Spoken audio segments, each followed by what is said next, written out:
Something called the Danish twin study established that only about 10% of how long the average person lives within certain biological limits is dictated by our genes.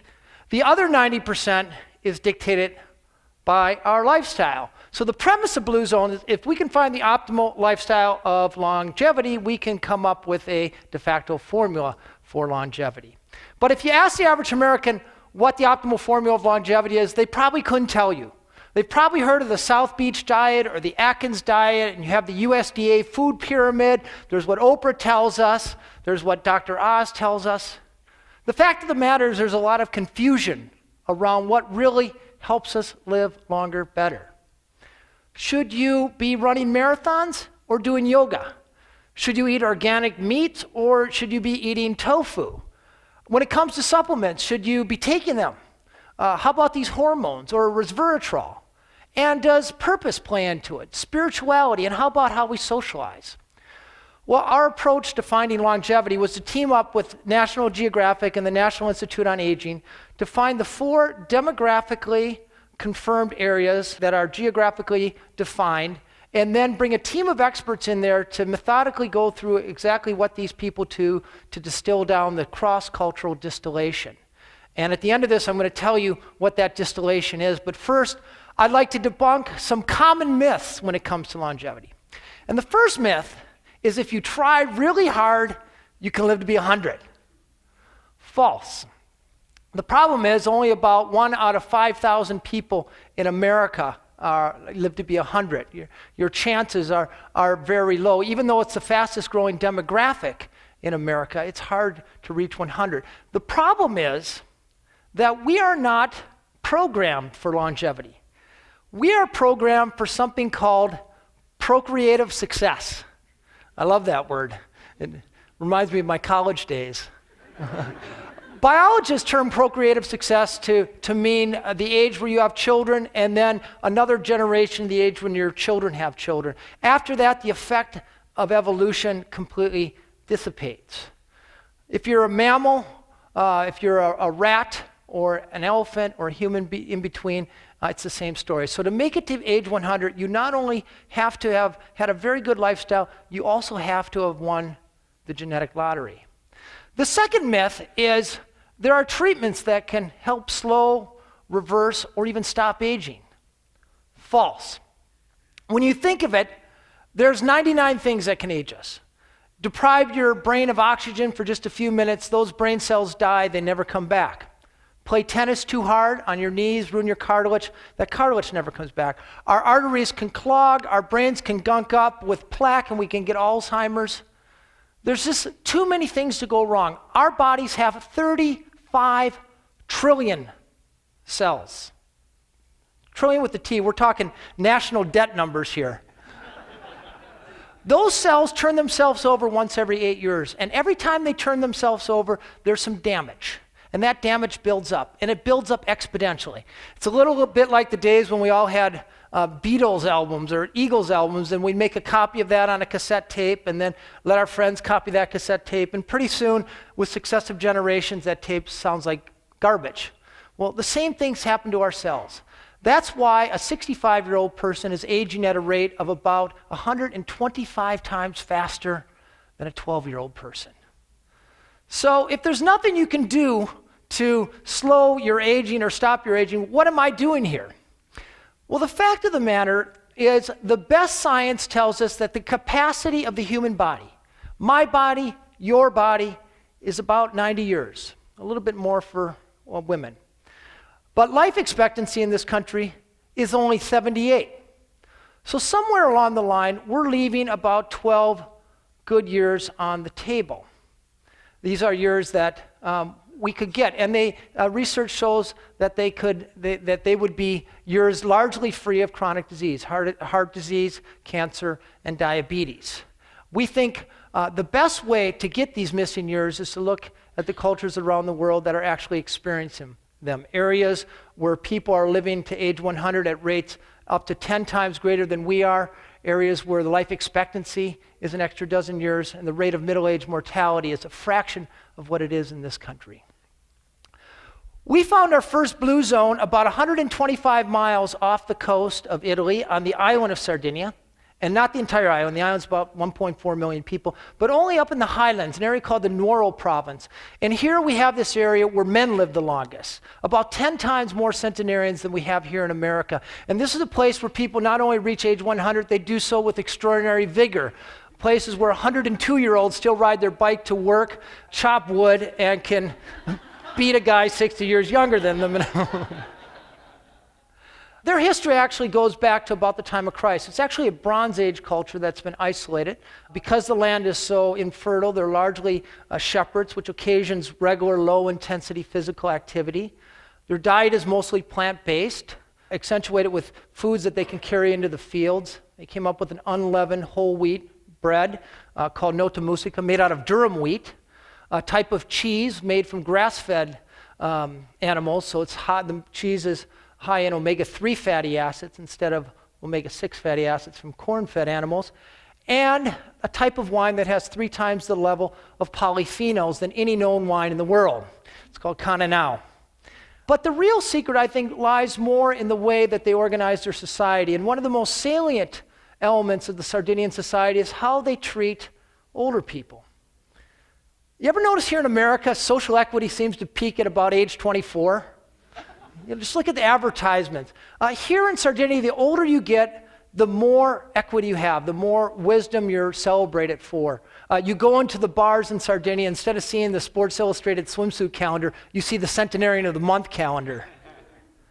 This, as it turns out, is not only good for your aging parents to keep them close to the family, it imparts about 4 to 6 years of extra life expectancy. Research shows it's also good for the children of those families who have lower rates of mortality and lower rates of disease. That's called the grandmother effect.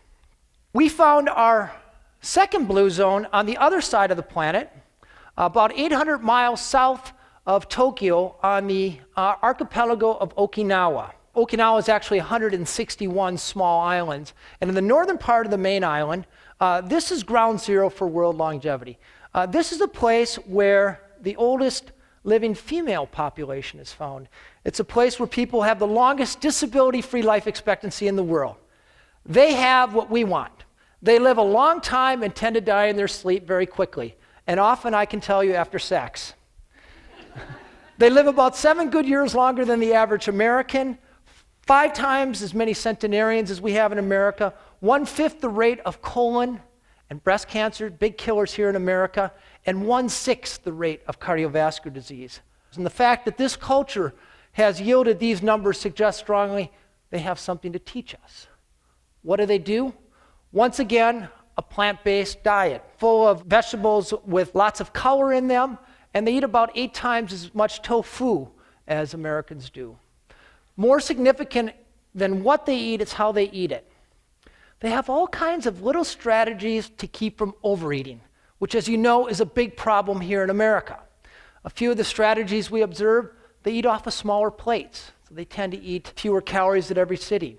Instead of serving family style, where you can sort of mindlessly eat as you're talking, they serve at the counter, put the food away, and then bring it to the table. They also have a 3,000-year-old adage, which I think is the greatest sort of diet suggestion ever invented. It was invented by Confucius. And that diet is known as the Hara Hachi Bu diet. It's simply a little saying these people say before their meal to remind them to stop eating when their stomach is 20% full.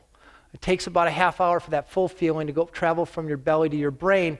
And by remembering to stop at 80%, it helps keep you from doing that very thing. But like Sardinia, Okinawa has a few social constructs that we can associate with longevity. We know that isolation kills. 15 years ago, the average American had 3 good friends. We're down to 1.5 right now. If you were lucky enough to be born in Okinawa, you were born into a system where you automatically have a half a dozen friends with whom you travel through life. They call it a moai. And if you're in a moai, you're expected to share the bounty if you encounter luck. And if things go bad, a child gets sick, a parent dies, you always have somebody who has your back.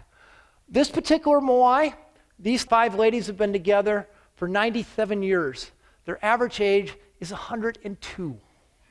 Typically in America, we've divided our adult life up into 2 sections. There's our work life, where we're productive, and then one day, boom, we retire. And typically that is meant retiring to the easy chair or going down to Arizona to play golf. In the Okinawan language, there's not even a word for retirement.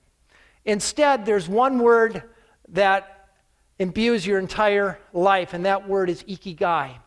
And roughly translated, it means the reason for which you wake up in the morning.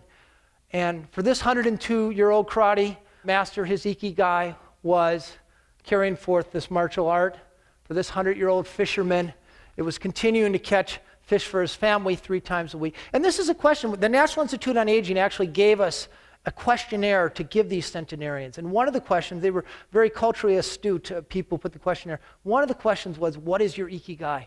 They instantly knew why they woke up in the morning. For this 102-year-old woman, her ikigai was simply her great-great-great-granddaughter. 2 girls separated in age by 101 and a half years. And I asked her what it felt like to hold a great-great-great-granddaughter, and she put her head back and she said, it feels like leaping into heaven. I thought that was a wonderful thought. My editor at Geographic wanted me to find America's blue zone, and for a while we looked on the prairies of Minnesota, where actually there's a very high proportion of centenarians, but that's because all the young people left. So we turned to the data again, and we found America's longest lived population among the Seventh-day Adventists concentrated in and around Loma Linda, California. Adventists are conservative Methodists.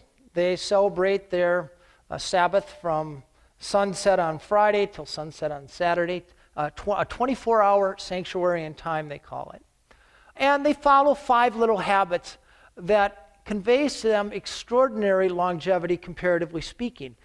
In America here, life expectancy for the average woman is 80, but for an Adventist woman, their life expectancy is 89, and the difference is even more pronounced among men, who are expected to live about 11 years longer than their American counterparts. Now, this is a study that followed about 70,000 people for 30 years, sterling study, and I think it supremely illustrates the premise of this Blue Zone project. This is a heterogeneous community. It's white, black, Hispanic, Asian. The only thing they have in common are a set of very small lifestyle habits that they follow ritualistically for most of their lives. They take their diet directly from the Bible, Genesis chapter 1, verse 26, where God talks about legumes and seeds, and on one more stanza about green plants, ostensibly missing his meat. They take this sanctuary and time very serious. For 24 hours every week, no matter how busy they are, how stressed out they are at work, where the kids need to be driven, they stop everything and they focus on their God, their social network, and then hardwired right in the religion are nature walks. And the power of this is not that it's done occasionally. The power is it's done every week for a lifetime. None of it's hard. None of it costs money. Adventists also tend to hang out with other Adventists. So if you go to an Adventist party, you don't see people swilling Jim Beam or rolling a joint. Instead, they're talking about their next nature walk, exchanging recipes, and yes, they pray. But they influence each other in profound and measurable ways. This is a culture that has yielded Ellsworth Wareham. Ellsworth Wareham is 97 years old. He's a multimillionaire. Yet when a contractor wanted $6,000 to build a privacy fence, he said, for that kind of money, I'll do it myself. So for the next 3 days, he was out shoveling cement and hauling poles around. And predictably, perhaps, on the 4th day, he ended up in the operating room. But not as the guy on the table, the guy doing open heart surgery. At 97, he still does 20 open heart surgeries every month. Ed Rawlings, 103 years old now, an active cowboy, starts his morning with the swim, and on the weekends he likes to put on the boards, throw up rooster tails. And then Marge DeTon. Marge is 104. Her grandson actually lives in the Twin Cities here. She starts her day with lifting weights. She rides her bicycle. And then she gets in a root beer-colored 1994 Cadillac Seville and tears down the San Bernardino Freeway, where she still volunteers for 7 different organizations. I've been on 19 hardcore expeditions. I'm probably the only person you'll ever meet who rode his bicycle across the Sahara Desert without sunscreen. But I'll tell you, there was no adventure more harrowing than riding shotgun with Marge Chaton. A stranger's a friend I haven't met yet, she'd say to me. So what are the common denominators in these 3 cultures? What are the things that they all do? And we managed to boil it down to 9. In fact, we've done 2 more Blue Zone expeditions since this, and these common denominators hold true. And the first one, and I'm about to utter a heresy here, none of them exercise. At least the way we think of exercise. Instead, they set up their lives so that they're constantly nudged into physical activity. These 100-year-old Okinawan women are getting up and down off the ground. They sit on the floor 30 or 40 times a day. The Sardinians live in vertical houses, up and down the stairs. Every trip to the store or to church or to the friend's house occasions a walk. They don't have any conveniences. There's not a button to push to do yard work or housework. If they want to mix up a cake, they're doing it by hand. That's physical activity. That burns calories just as much as going on the treadmill does. When they do intentional physical activity, it's things they enjoy. They tend to walk, the only proven way to stave off cognitive decline, and they all tend to have a garden. They know how to set up their life in the right way so they have the right outlook. Each of these cultures take time to downshift. The Sardinians pray, the Seventh-day Adventists pray, the Okinawans have this ancestor veneration. But when you're in a hurry or stressed out, that triggers something called the inflammatory response, which is associated with everything from Alzheimer's disease to cardiovascular disease. When you slow down for 15 minutes a day, you turn that inflammatory state into a more anti-inflammatory state. They have vocabulary for sense of purpose. Ikigai, like the Okinawans. You know, the 2 most dangerous years in your life are the year you're born because of infant mortality and the year you retire. These people know their sense of purpose and they activate it in their life. That's worth about 7 years of extra life expectancy. There's no longevity diet. Instead, these people drink a little bit every day, not a hard sell to the American population. They tend to eat a plant-based diet. Doesn't mean they don't eat meat, but lots of beans and nuts. And they have strategies to keep from overeating, little things that nudge them away from the table at the right time. And then the foundation of all this is how they connect. They put their families first, take care of their children and their aging parents. They all tend to belong to a faith-based community, which is worth between 4 and 14 extra years of life expectancy if you do it 4 times a month. And the biggest thing here is they also belong to the right tribe. They were either born into or they proactively surrounded themselves with the right people. We know from the Framingham studies that if your 3 best friends are obese, there's a 50% better chance that you'll be overweight. So if you hang out with unhealthy people, that's going to have a measurable impact over time. Instead, if your friend's idea of recreation is physical activity, bowling or playing hockey or biking or gardening, if your friends drink a little but not too much, and they eat right, and they're engaged, and they're trusting and trustworthy, that is going to have the biggest impact over time. Diets don't work. No diet in the history of the world has ever worked for more than 2% of the population. Exercise programs usually start in January. They're usually done by October. When it comes to longevity, there is no short-term fix in a pill or anything else. But when you think about it, your friends are long-term adventures, and therefore perhaps the most significant thing you can do to add more years to your life and life to your years. Thank you very much. Thank you.